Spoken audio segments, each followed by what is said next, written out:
I would say something clever like enjoying the dulcimer voice of Rena Branson, but actually we just enjoyed the ukulele voice of Rena Branson. Please welcome our teacher this evening, our very own Rena Branson. Thank you so much, Rabbi Mark. It is a pleasure and honor to be here with you all tonight, truly. So, just want to do a little refresher. I know you've already had 2 weeks of this Omer program through MOSh, and many of you, I imagine, have been at the first two. But I have a tendency to forget what the Omer is and to need to Google it again and again. So we're just going to do a little background, and also in case there's anyone here who hasn't been before. So we've got this 49-day period in between which two holidays? Pop quiz. Ooh, ooh, Over in ooh. Shavuos. Oh, easy. Yeah! Passover and Shavuos. Thank you, Steve. And an omer is actually an ancient Hebrew measure of grain, specifically the barley offering that used to be traditionally brought to the temple in Jerusalem on Shavuot. We have these 49 days that have been Kabbalistically interpreted as a period of preparation for our souls to be ready for the revelation of the Torah at Mount Sinai on Shavuot. And it's kind of like the springtime version of the period of reflection that we have in the fall before the high holidays. There's these two kinds of periods of time that the Jewish calendar allots for us. You know, we're doing the work of character development and growth all year long, but we have these two particular periods with very different tones. The contemplative high holidays season that's a little bit has more gravitas. We're moving towards the winter. There's like a kind of connecting with death and a different kind of energy in this process of teshuva and self-reflection, cheshbon nefesh, accounting of our soul. That's in the fall time. In the springtime, we have a little bit more of this energetic quality of growth and rebirth and letting go of the chametz on Pesach, the ego and qualities that we don't want to continue carrying forward, and then cultivating throughout this 49-day period all of the things that we really do want to grow within ourselves. And so the tree of life with all these beautiful sphirot, which Rabbi Mark, do you mind pulling up the image of that tree of life? Can everybody see that screen share? There we go. So this is the Kabbalistic tree of life that gets mapped onto the 7 weeks of the Omer, the lower 7 sphirot. So you can see Chesed on the right-hand side. That is the sphira of week 1 of the Omer, which you all, or many of you, I imagine, dove into in more depth 2 weeks ago. Then we've got Gevura, and now we're at Tiferet, which falls in between Chesed and Gevura. Now, these sphirot also map onto the human body, you may know. And Chesed is associated with the right arm, and Gevura with the left arm. So we've got this overflowing kindness in the right arm, and the left arm of judgment, boundaries, restraint. And then the heart in between that right arm and left arm is Tiferet, or beauty. And we're going to take a peek together at the Omer workbook that some of you may have been exploring, accompanying you on your Omer journey, to look a little bit more in depth together at the Sphira of Tiferet.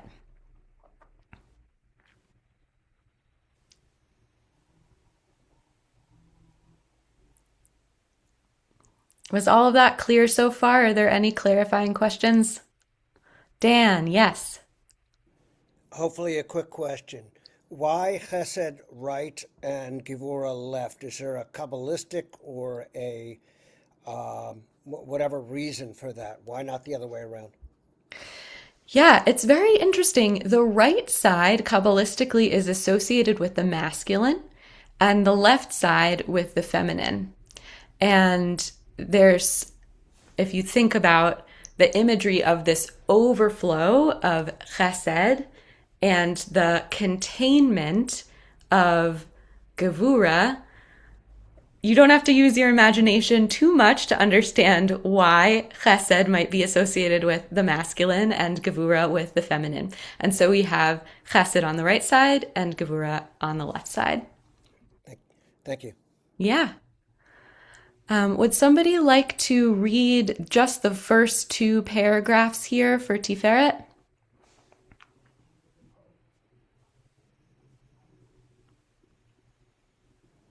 I can read it if you want. Great, go for it. Thank you so Okay. much. I just wanted to get a clarification. Yeah. You said which is the feminine and which is the masculine?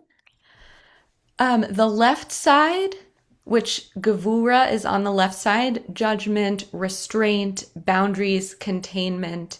That's gevura on the left side, feminine. And then the right side has chesed, which is this flow of generosity, loving kindness, abundance, just like overflowing bounty. And you said that's the masculine. Correct. I'm See, I would struggling have with thought it was that. the other way I would around. have thought it would be the other way around. So Me too. Rabbi Mark, I want you to know that we're seeing your screen share right now. We're Yeah. seeing how is chesed masculine. Okay, So he's Googling it. I'm gonna get a little vulgar here, y'all. Okay? We're being recorded, but I'm gonna tell you. So ejaculation, Mhm.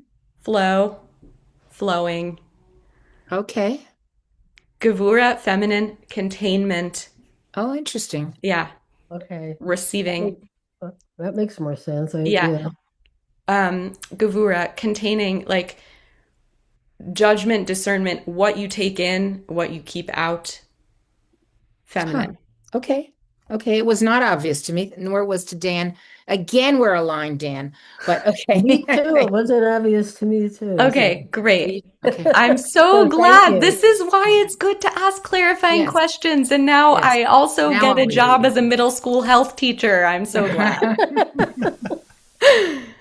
So it Interesting. might be worthwhile to point out that the right side, the entire right side, that panel is that's the masculine side, and the entire left side of the spherot is considered the feminine side. And one of the reasons for Chesed is because Avraham is understood to be the epitome of Chesed in his displaying kindness and generosity and hospitality.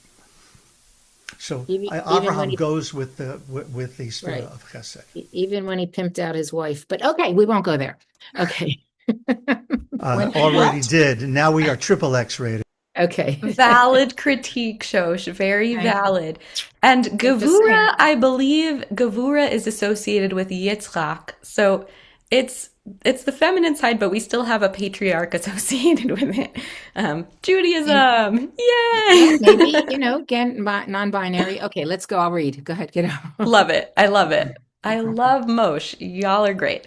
Okay, so let's take a bit of a deeper dive into Tiferet. Will you pull back up that screen share?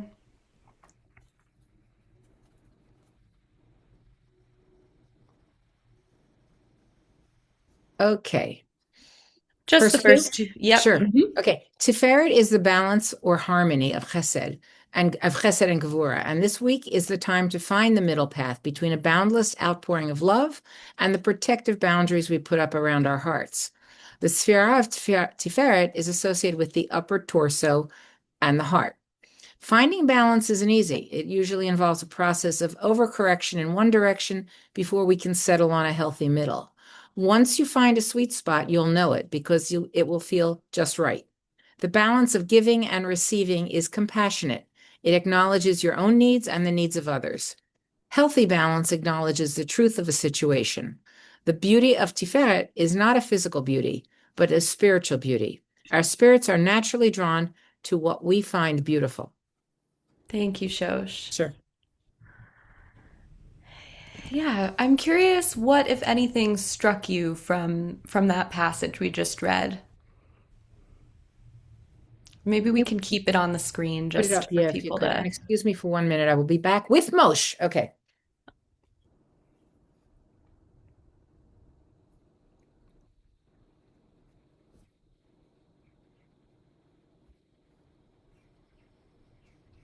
Thank you.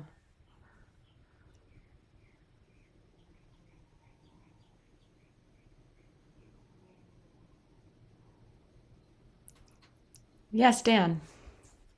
So it sounds like there is a sweet spot that fits everything. Um, and I learned a little differently that it is a continuum that uh, that the sweet spot, the right spot, is different for different situations. And that there's some times that call for more gevura and sometimes that call for more chesed, and it's not always the same for each person. So I just like to add that in, that it can move, the balance can move in and out. It's not just here's the balance in the middle, dead center, or something like that. Thanks, Dan. Yeah, absolutely. Devora.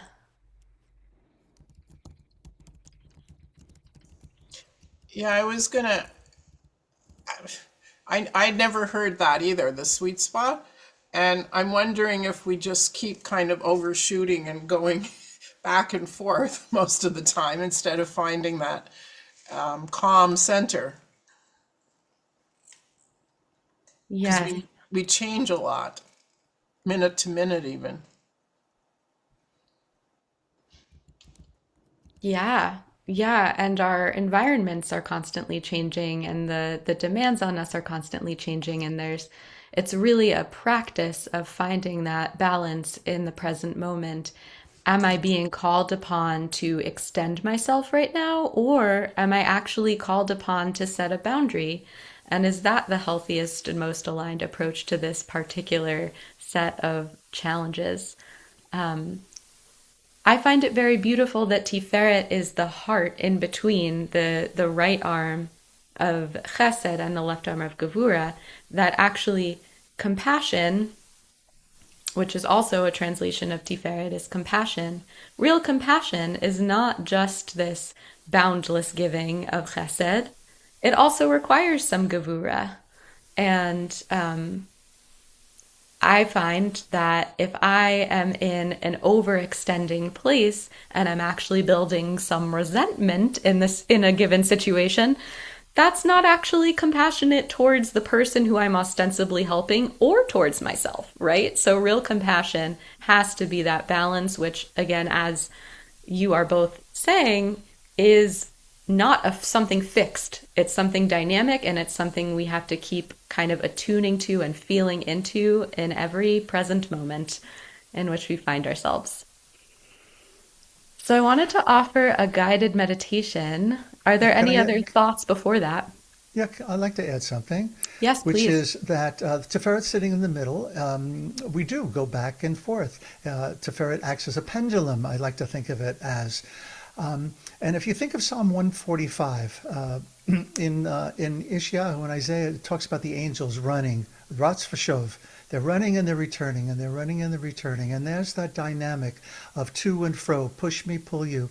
And if you think of Psalm 145, in one sentence we're talking to divinity, and in the next line we're talking about divinity, right? Ashrei Yoshvei Deitecha, right?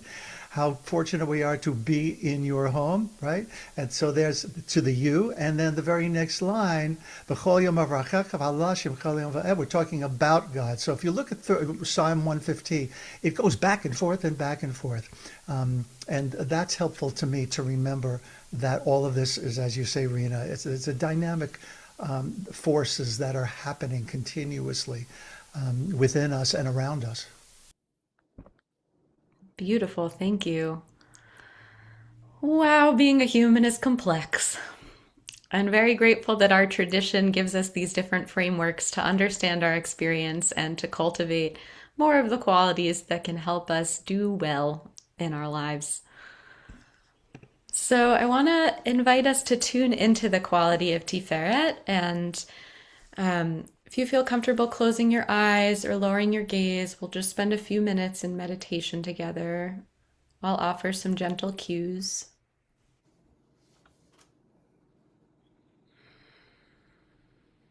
Taking a moment to connect with your breath.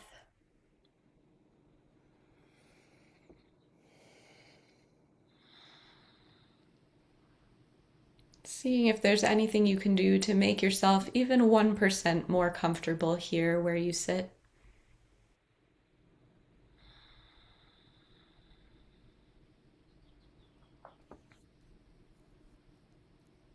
Offering yourself that compassion, that tiferet.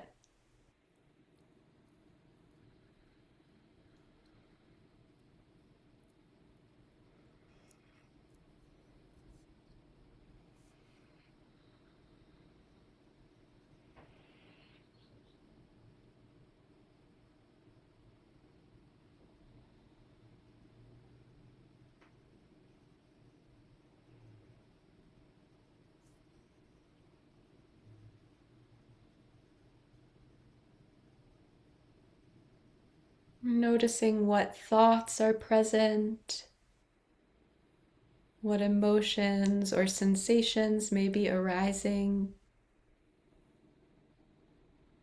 and greeting them with this quality of tiferet, of compassionate welcome.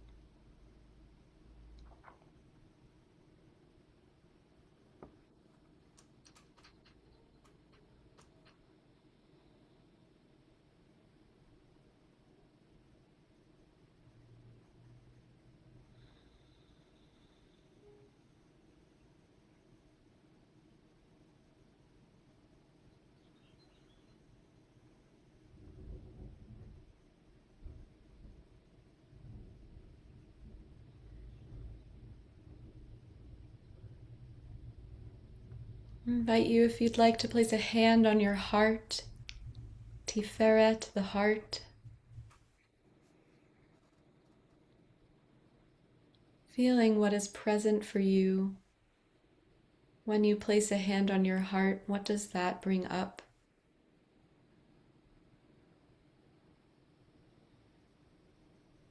And does your heart have a message for you in this moment?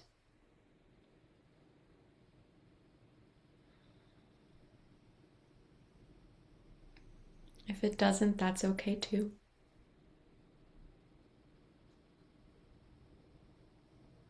Just offering your presence and care here.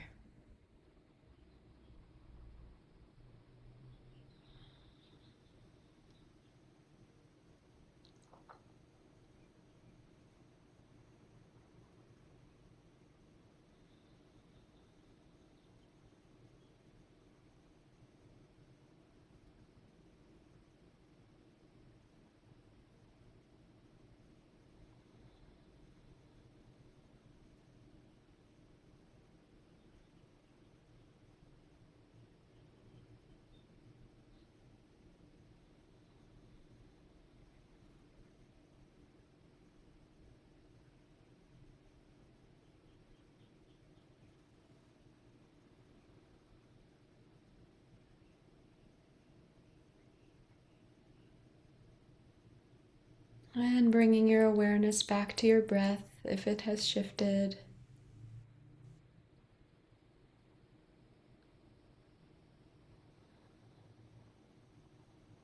Connecting to this beautiful miracle moving through you and through us all.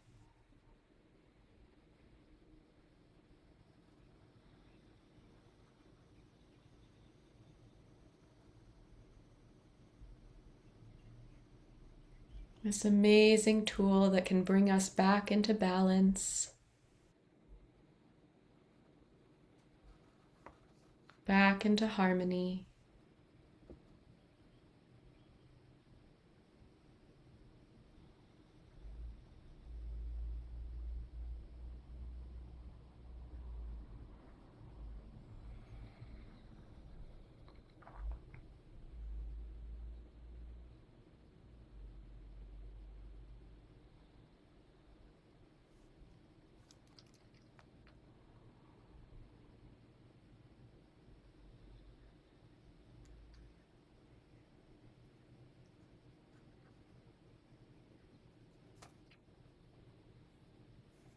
Tiferet also means beauty, and I'll invite you now to call to mind something beautiful that you've witnessed lately. Could be something in nature or something beautiful that's happened in your life that really moved you.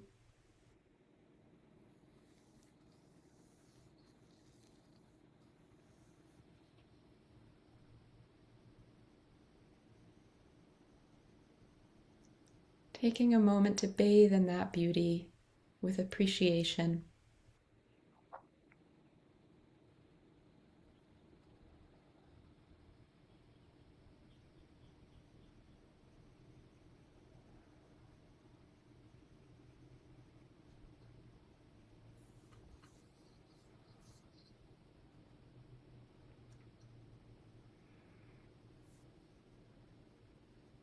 And now perhaps this may be more challenging, but I want to invite us each to think of something beautiful in ourselves, something about who we are that is beautiful.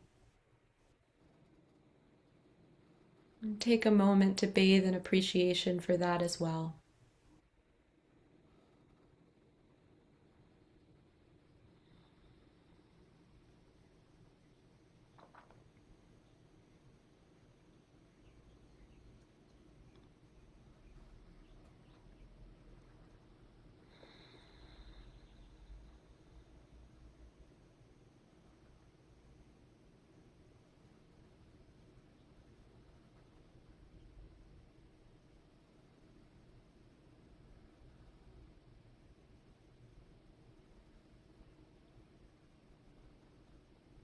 And we'll sit together for just one more moment, breathing and basking in our aliveness and the beauty of that together.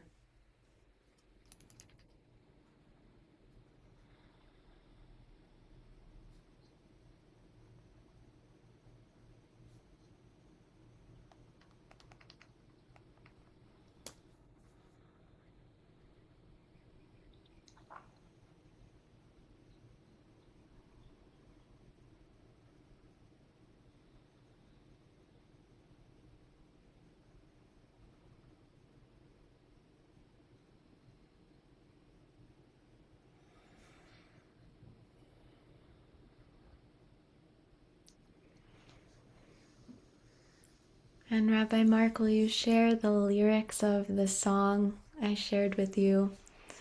I wrote a song this week for Tiferet. It's called Let's Breathe Our Way to the Middle, and I wanted to share it with you all.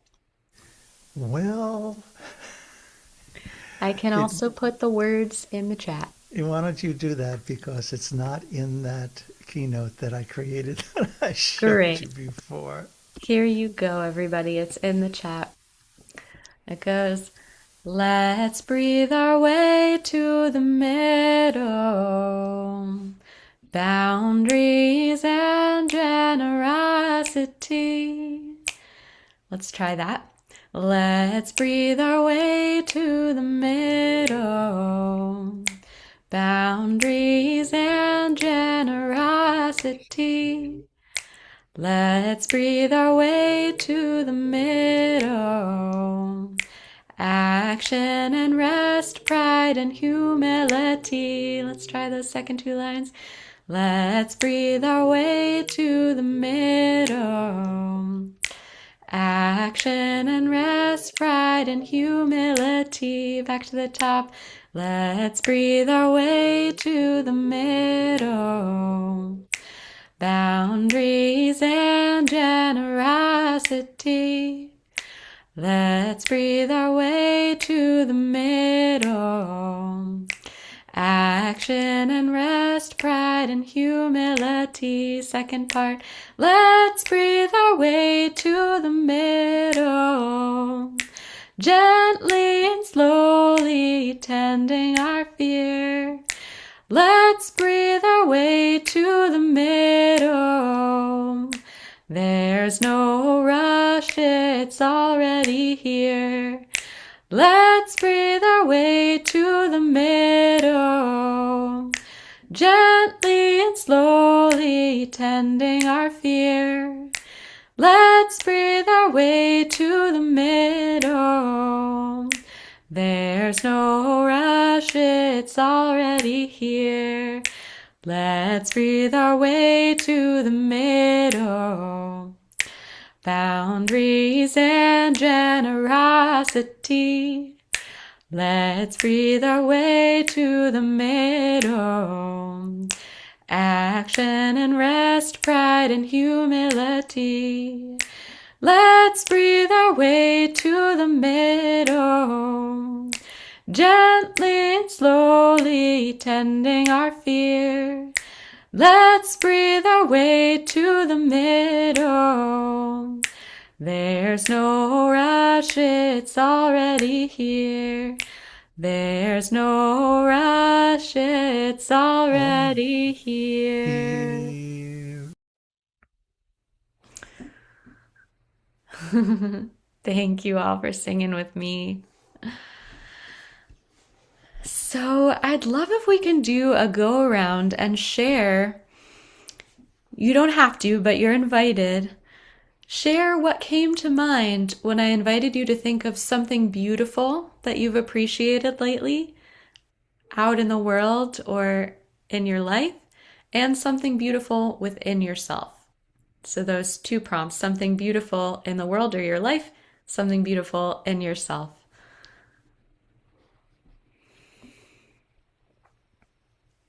Devora. Well, the something beautiful in the world was, because I'm so far north across the border, the 49th parallel, there were birds outside chirping the whole time you were talking. It was like we were making so much noise. It's so great. It's terrific. Because they haven't been around for more than a few days. And about myself, well, that's a much harder one. But I think what I have this pull about it. My commitment to finishing this program, this rabbinical program, is really beautiful. It gives me a headache sometimes, though. But it is truly who I am and something that I'm just going forward with. Amazing. Let's all say Shamanu, we heard you. And Reb Mark, you next. I really appreciated the beauty in. I started a couple of weeks ago seeds for cucumbers, and they're about this big. But the other night I left them out by mistake when it was going to be like in the 30s, and when I went out in the morning, they were all drooped over and very sad. I brought them inside and placed them in the dining room on a shelf where I have a grow light. And by the afternoon, they had all popped up and returned to good health. That to me is a miracle and something of beauty that I really appreciated. Something about myself that I appreciate is my understanding of when I need to apologize to someone and do it. Shamanu. Thank you for sharing. Sherry, is that how you pronounce your name?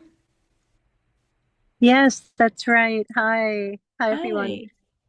So glad to be here with you. I came in a little late, but so I'm grateful to just be feeling in the moment that for me, the sweetness of this moment together is really filling me. And I'm sitting in the front yard. I was just gardening, filling the window boxes with fresh soil and I don't know what is something and flowers and just really enjoying being in nature and hearing the birds and the air is just perfect tonight. And here I am in the soulful presence of all of you. And I feel blessed. I've had a good day.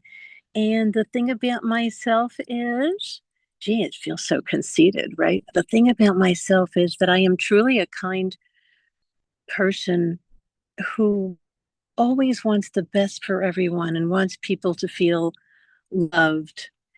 And also that I'm always interested in learning more and willing to grow and learn from my relationships.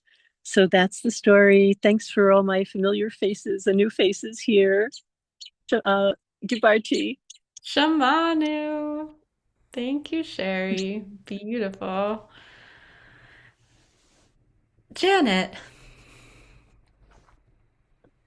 So the thing in around me is just so I've moved and I'm in a more rural area and now it's the weather's warming up and there's just lots of beauty, lots of and right outside my little condo, it just happens that the flowers are all purple and which is my favorite color. So I've just been enjoying seeing these these trees around me. And all the flowers blooming and there's a lot of more birds out here too than where I lived before, so I've just been enjoying that. Um, I guess the thing with me is I guess through this process and through this move and my new retirement stuff, I'm just trying to learn like that I'm self-love and that like I'm a good person, and I have value and I haven't always recognized that about myself. So trying to kind of own that. So Shamanu. thank you. Very relatable. Maira. Yes, thank you for that lovely meditation. I really, really, really enjoyed it. Um, I had two things of beauty that came to mind. One, the magnolia trees are in full bloom here, and they are just amazing and very short lived too. So I've really enjoyed all of the flowering trees. The weeping cherries are out now, and so that's something. But I also went to the wedding of a dear friend's daughter, and knowing somebody since they're a baby and seeing them, in, it just was very, very sweet, very, very touching, very, very touching. So that was lovely. About myself, I feel like I can be myself, which is really, really nice. I never felt that while I was working full time as a teacher. I always had to feel like I was putting something on, but now that I'm retired, I can be myself and be open as a friend and be open to opportunities to serve and just be in the flow. So I'm very appreciative of that. Shamanu. Thank you. And congratulations. I'll take my own invitation. Let's see. Um, well, I just went to a five rhythms dance, which, if any of you aren't familiar, it's a modality of movement that gives a lot of permission. You move through an arc of five different rhythms, as it is called, five rhythms, from a more kind of gentle movement towards a more vigorous movement, and then back into towards stillness again. And It was really beautiful to be in a space of just full permission where everybody was moving very freely and was very intergenerational. And yeah, it's not every day that you get to be in a room of people just flailing wildly, and it's very sacred. People clearing and moving a lot of energy. So that was beautiful. And about myself, I love people very easily, and I think that's beautiful. Yeah.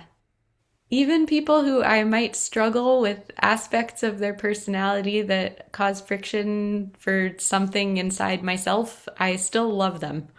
Um, yeah, and I think that's beautiful. I think it's a very valuable practice to name things that we find beautiful in ourselves because we can be oh so hard on ourselves. And in the spirit of Tiferet, both the beauty and the compassion, I think it's important to look these things up. So thank you to everyone who has shared. Are there any last minute people who might want to say something on this topic before we move on?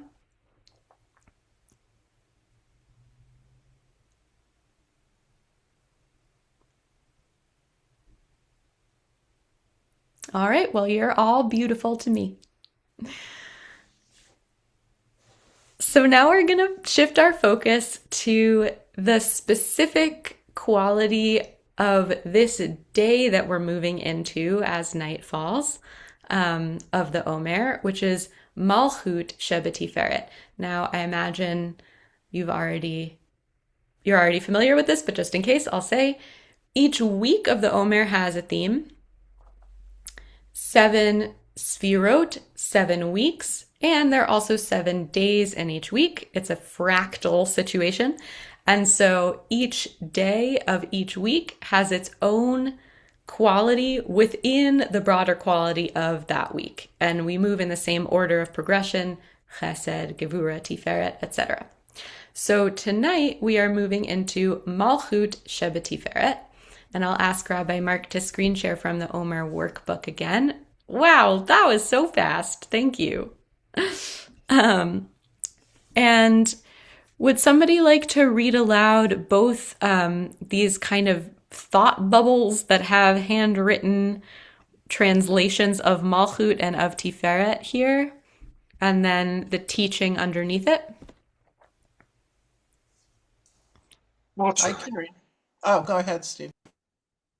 Under Malkut, sovereignty, leadership, nobility, kingdom, queendom, authority. Under Tiferet, truth, balance, harmony, compassion, beauty, glory. And the teaching is that today is the final day of the week of Tiferet, the culmination of all your efforts towards cultivating harmony. The past 6 days you have worked on finding balance for yourself. Now you can be a role model for others in your community, family, or workplace. Remember that your compassion for others should only bring you closer to them. When we act with compassion, we not only strengthen our own self-worth, but also show respect for the human dignity of others. Empower those around you to find their own balance and feel the confidence that comes from being in a place of balance. Thank you, Steve. So let's keep this up on the screen for a moment and let's play around with Malchut within Tiferet means you could take any of those words on the left, sovereignty, leadership, nobility, kingdom, queendom, authority, and any one of those words on the right, truth, balance, harmony, compassion, beauty, glory, and make a little combo package of the Malchut quality within the Tiferet quality. So you might want to contemplate, what does sovereignty within truth look like? Or what does leadership within compassion look like?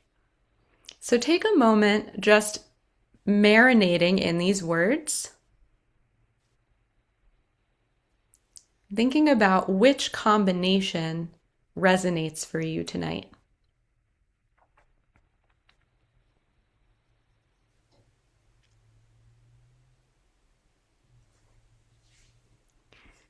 And I'm going to put these words into the chat, and we're actually going to have some breakthrough room time where we can share in pairs about what combination of these words is most speaking to us tonight and how we might want to cultivate those qualities in our lives.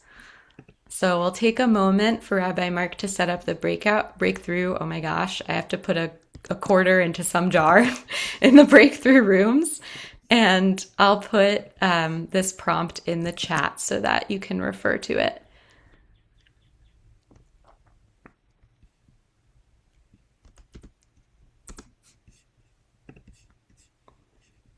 And we will have, let's see, we've got until 8:45. So let's spend 15 minutes in the breakthrough rooms, and we can also, if you want, do the classic MOSh move of ask for the blessing you would like to receive if you feel called. Okay, so are you putting in the chat? There you go. My question is, there's a number of people without their video on. I'm going to assume that you do not want to be in a room, and I'm going to assign you to your own room. So it's going to take me another second because I couldn't see that when I was when we had the screen share. So just talk for another minute, and Great, thank you so much. I will share at this moment the nigun that we'll be using. Josh just turned on her video. I see. Thank you. Okay. Great, Meira, you have something to say? I'm wondering when you say the blessing, if we're going to be discussing the quality, don't you need to say the blessing before you feel the quality, or? We could do that first if you want. I was planning to close with the blessing, but if it feels a little sacrilegious to be feeling into the qualities before we've blessed, that is really valid, and I'm happy to do that first. So then in that case, well, poor Rabbi Mark is now doing two different jobs of making the breakthrough rooms and also sharing the blessings. Is that okay? Sharing the blessings? So Meira just requested that we say the blessing before we go to breakthrough rooms because it feels like not quite yes, right to... No, that's absolutely right. So I will share that, and breakthrough rooms then are ready to go. Okay, wonderful. I didn't think this.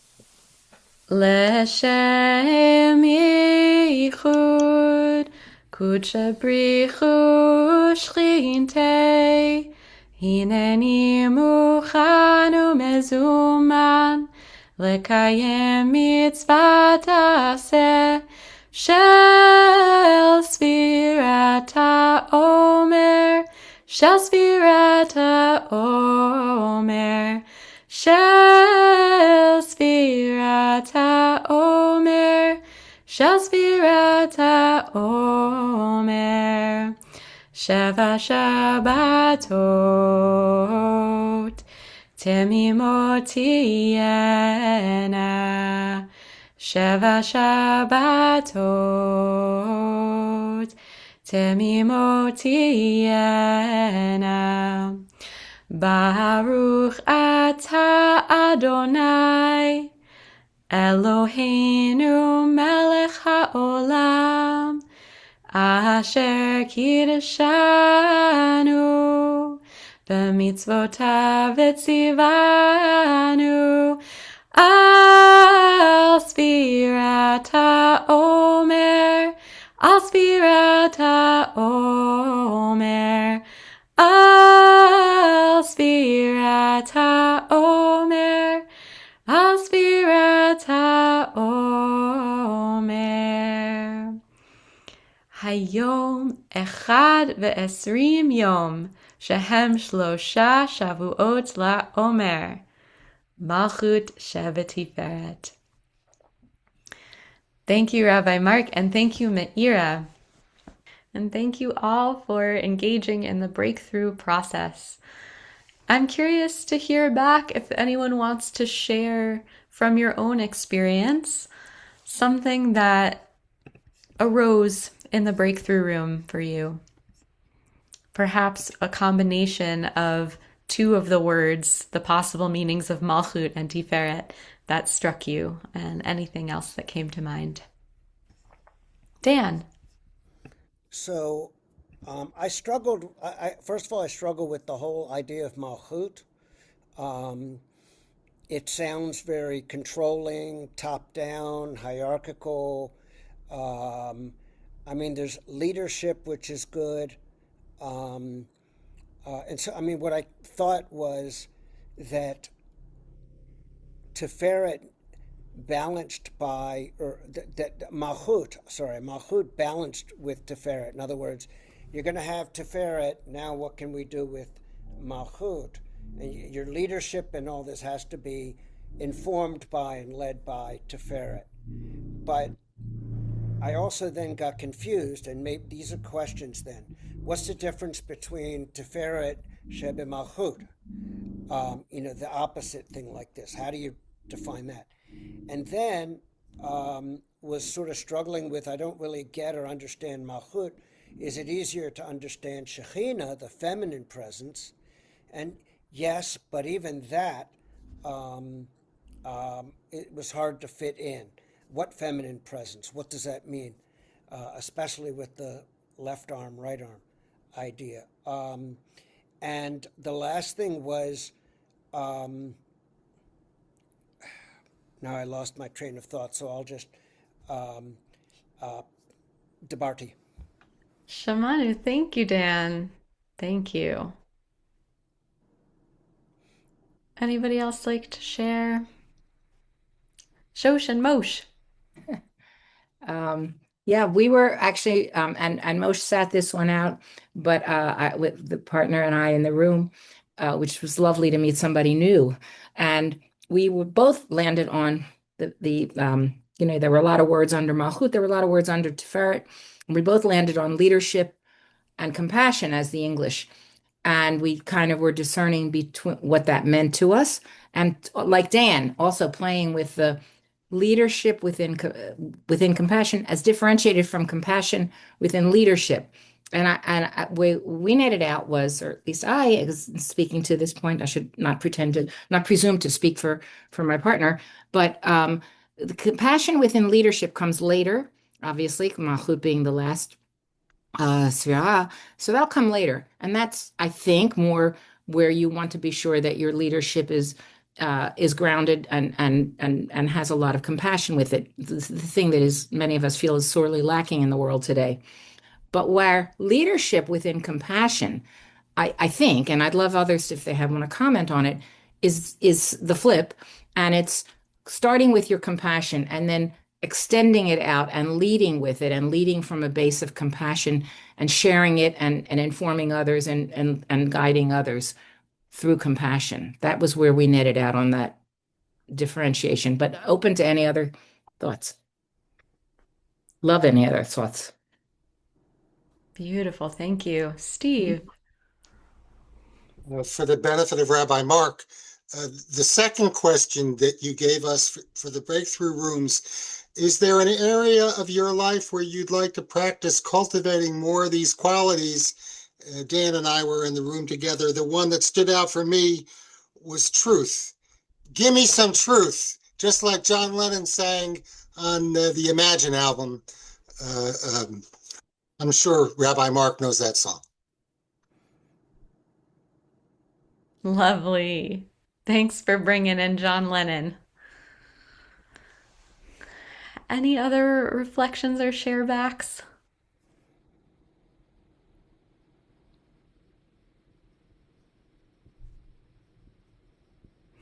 I can say I chose sovereignty within truth. And how that resonated for me is sort of this idea of making decisions in my life from a place that's really rooted and solid and sovereign in this is what is true for me and aligned for me. And I'm going to show up in collaboration, cooperation, might have to make some compromises, but in an intentional way, bringing forward and leading from this is what is true for me, as opposed to what I have often done, which is to kind of shapeshift around, trying to make other people comfortable and kind of losing touch with my own truth or my own needs. There's something really powerful about being in authentic relationship from a place that's grounded in this is what's true for me, that's what's true for you. Let's like come together in an I thou way and discuss. So that's what I would like to cultivate in my life.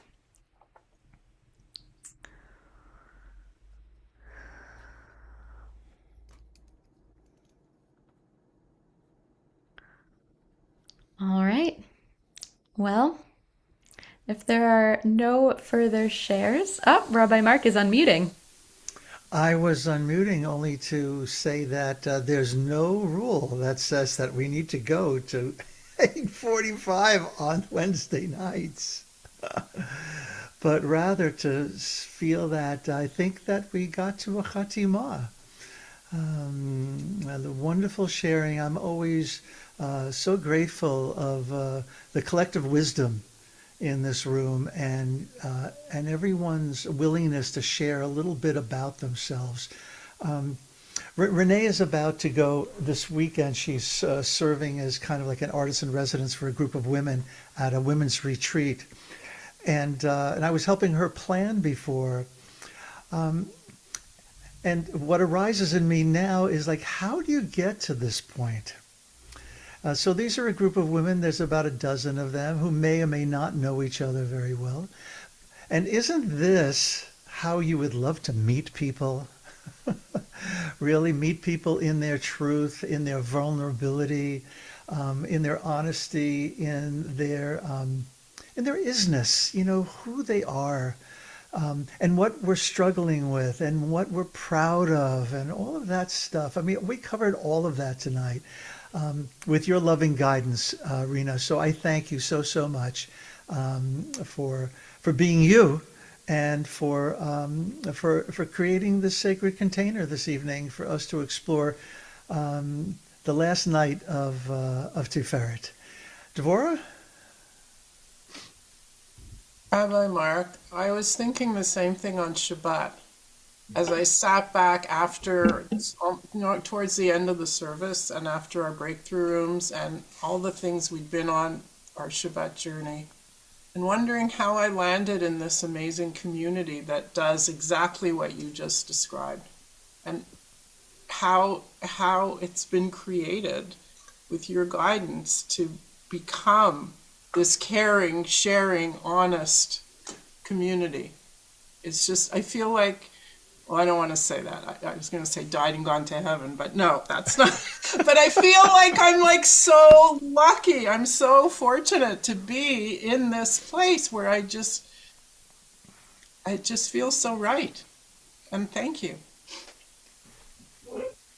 Shamanu. Dan, I see you have a hand up as well. Yes, I have a question. Following up on my question about Malchut, in the Sfirot, in the tree of life, whatever you call it, is it ever really referred to as Shekhinah, or is it really, in this setting, just Malchut? And if that's the case, why not? My understanding is that Malchut is kind of synonymous with Shekhinah and that it's the lowest Sfirot because Shekhinah is the indwelling presence of the divine that's here with us on the earth.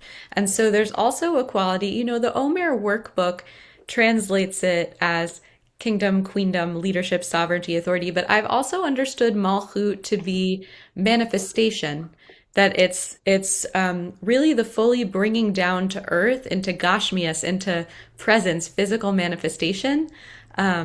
All these more kind of like ethereal qualities that were the upper Sfirot are associated with, really bringing down into manifestation whatever the creative vision is. That's how I understand it. Rabbi Mark, I'm curious if you have additional thoughts here. Dan, would you repeat the question? Because I want to make sure I address it directly. Um, in all of the lineups of the Sfirot and everything, it's always called Malchut. Right. Um, but Malchut is the same or also named Shekhinah. Yeah. And my Okay. So question, just like Rena alluded to, there are some of the Sfirot have two names. So Gevora sometimes is referred to as Din, right? right? So here, Malchut being referred to as Shekhinah, Shekhinah understood as, yada, yada, yada. These are all words that try to approximate, what the map of reality are. So Malchut Shekhinah is that place, if you think about this in a four-world model, we start at Keter, right? Or we start at right at the crown of creation. We're yearning to be in relationship with other, where divinity breathes in and makes room for other. Okay, so once we go through that, then we're in the world of thought, where the ideas of what's going to be, and there's going to be a blueprint for creation. And from there is the world of Yetzirah, where the blueprint starts to take form, right? The builders are actually out there, but not yet in Gashmiut, not yet in this world. The ideas are being built, and added to them are uh, all of the kishkis kind of stuff that's going to go with it. All that's going to be inside, how it's going to take formation, all right, from idea to formation, and then okay, ready to go to work. And then we build the world, and with all the stuff around that we see. So if you look at Malchut as Shekhinah as the opening up into the birth canal that gives life then to us all. Okay, I have to think about that one. But I an additional aspect of that would be: would you use the same midot, the same words? I can't quite hear you, Dan. I'm sorry. Is that better? Um, would you use the same midot, the same aspects of sovereignty, kingdom, queendom, with Shekhinah as you would with Malchut? And I would guess not, and that therefore is where my question comes from. Were you able to Would hear you what I? would you This, no, because you need to turn your volume up in your Zoom settings. But I think what you said was, would you equate sovereignty with Malchut? no, I was at those qualities, sovereignty, leadership, and everything. I understand as Malchut, with the root being Melech, king, as opposed to Shekhinah, which is more presence. And would you assign the same midot, kingdom, queendom, sovereignty, leadership, authority, with if you named that Sphira Shekhinah? Without going into it in depth, which I'm not sure I'm capable of doing, and I think there are qualities of there are other ways to understand how Malchut Shekhinah work in the world. Okay, I will think about it. Shosh. Yeah, just a quickie. What you both used the word gashmut or something like that. I never heard that before. What was that? Gashmiut is the world of stuff. So this is just, Asiya. Gashmiut is Asiya. Okay. Oh, okay. No, it has the same root. This is in closing. I will share something I find very beautiful on the theme of Tiferet beauty to answer your question. Gashmiut, which is physicality, comes from Geshem, which is rain. Now, Ruchaniut, spirituality, comes from Ruach, which is wind. Isn't that beautiful? So we've got wind, spirituality coming down into rain, Gashmius, physical manifestation, more tangible on the earth. That's Malchut. I thought it was a word you guys made up, like gosh. Oh my gosh. I had no idea. I like that even better. Nothing wrong with it. Okay. Well, I Thank you was so Lila much. Tov. Lila So much. Tov, Toda rabba. everybody.